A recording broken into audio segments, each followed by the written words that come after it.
For more on this story, we can bring in Scott Lucas, professor of U.S. and international politics at the Clinton Institute at University College Dublin. Thank you so much for joining us on the program today. Now, in the past hour or so, we've had a statement from Russia's foreign ministry that says it wants NATO to disavow a 2008 promise made to Ukraine that it would someday be a part of the military alliance. Without Ukraine or Europe as part of these discussions underway in Riyadh, will Washington have a freer hand to make broader concessions?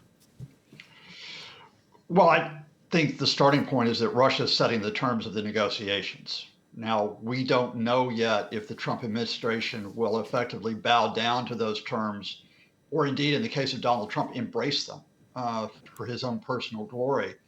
But what is quite clear here is not only are Ukraine and Europe being removed from these negotiations, but Russia's taking the starting point, which is not only no NATO invitation for Ukraine, but will go further, as was signaled by their UN ambassador last night.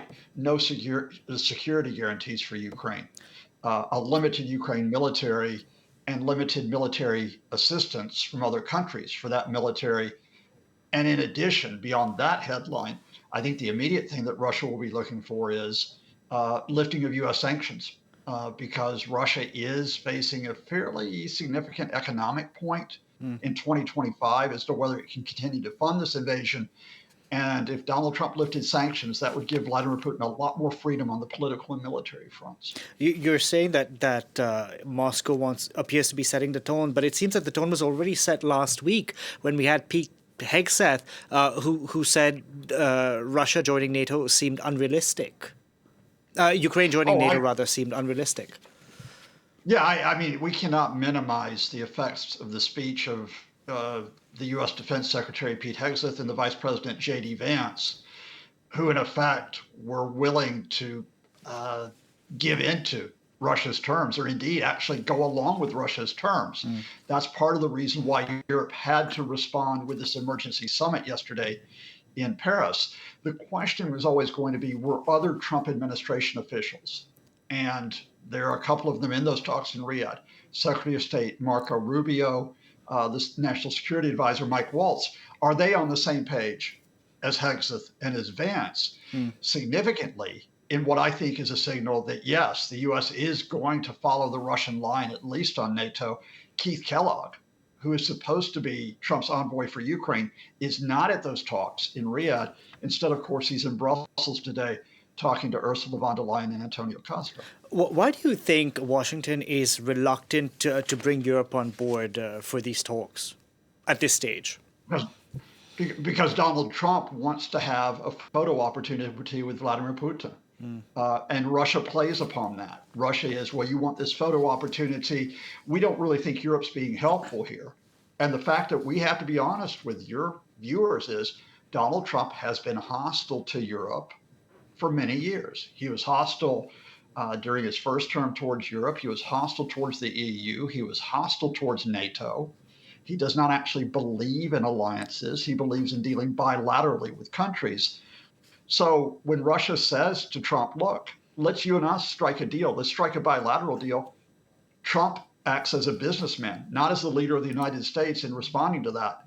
In other words, alliances are disposable for Donald Trump. And of course, for Russia, they just get in the way. From what we're hearing, reports are coming out now from these talks, it seems that the discussions have gone well and are positive. Now, yesterday, we had certain European states who met here at the Elysee Palace. Europe clearly trying to sing from the same song sheet, but divisions still persist. What, if anything, did that meeting in Paris achieve? Uh, I think there's been a distraction on the summit in Paris, which is this focus on whether or not European troops or troops from European countries are going to be deployed in Ukraine.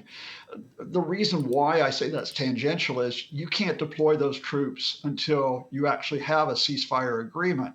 So, what was far more important yesterday was the signal that Europe, first of all, are going to provide financial and military support to Ukraine if the US steps back. And secondly, that Europe will work with Ukraine to insist that there can be no agreement, absolutely no agreement without the participation of Kiev and its consent.